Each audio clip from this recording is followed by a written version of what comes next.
Assalamualaikum warahmatullahi wabarakatuh. Perkenalkan, nama saya Ulfa Aulia Ridwan dengan NIM A1A223015, kelas R001.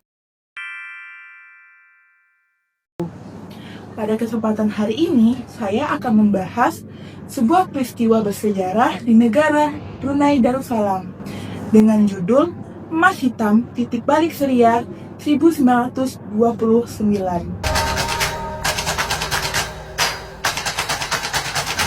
Tahukah teman-teman, ada sebuah negara yang lebih kecil dari Indonesia, namun memiliki tingkat kekayaan yang lebih tinggi, yakni Brunei Darussalam.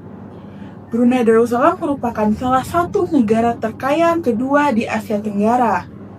Namun, sebelum menjadi negara terkaya, Brunei Darussalam pernah mengalami ambang kebangkrutan.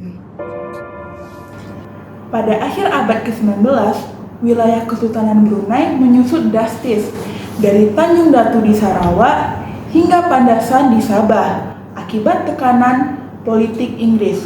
Demi mempertahankan kedaulatannya, sistem presiden politik Inggris pun diperkenalkan.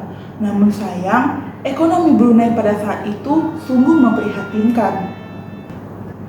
Bayangkan saja, Brunei Darussalam memiliki hutang kepada negeri-negeri Melayu bersekutu dengannya sebesar $200.000. Ekonomi Brunei pada saat itu hanya bergantung pada pertanian, seperti sagu, padi, dan perikanan. Upaya memperkenalkan sistem industri pun dilakukan, seperti tambang arang batu, kilang ubar, dan getah. Namun, hal itu tidak bisa menopang ekonomi Brunei pada saat itu. Bahkan, tambang arang batu pun terpaksa tutup pada tahun 1924. Minyak sebenarnya sudah ditemukan di bekas tambang arang batu di daerah Buang Tawar pada tahun 1904. Namun, belum tereksplorasi secara meluas. Banyak perusahaan asing seperti Shanghai Lanket Company dan Asiatic Petroleum Company mencari minyak tersebut. Namun, sayang mereka gagal, bahkan gulung tikar. Namun, ada satu perusahaan yang masih mencarinya, yaitu British Malayan Petroleum Company. Ketekunan mereka membuahkan hasil. Pada 12 Juli 1928, pengoboran pun terjadi di Ceria.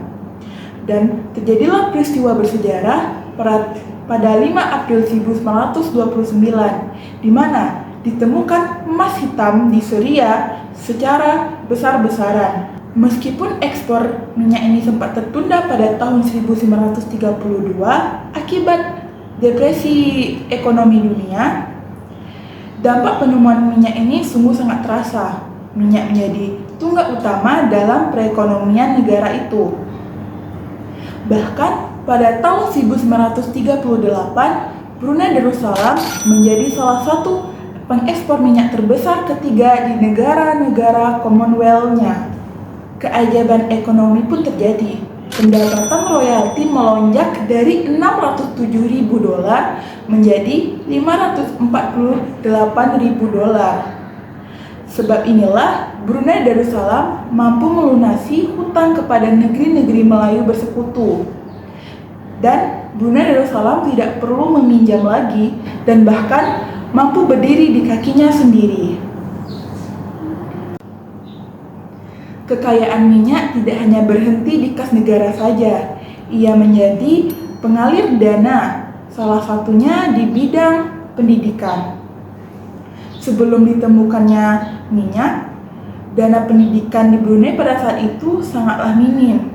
Hingga pada tahun 1941, pendapatan dana pendidikan meningkat drastis menjadi $42.000.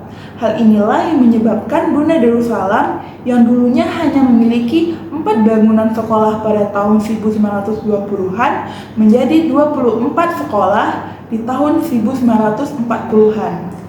Sampailah kita pada sesi terakhir, yaitu kesimpulan. Penemuan minyak di Syria pada tahun 1929 bukan sekedar peristiwa ekonomi, namun ia merupakan sejarah yang mengubah kehidupan sosial dan ekonomi di Brunei Darussalam. Mungkin tanpa ditemukannya minyak, Brunei akan berjalan dengan sangat lambat di bidang infrastruktur sosial dan ekonomi.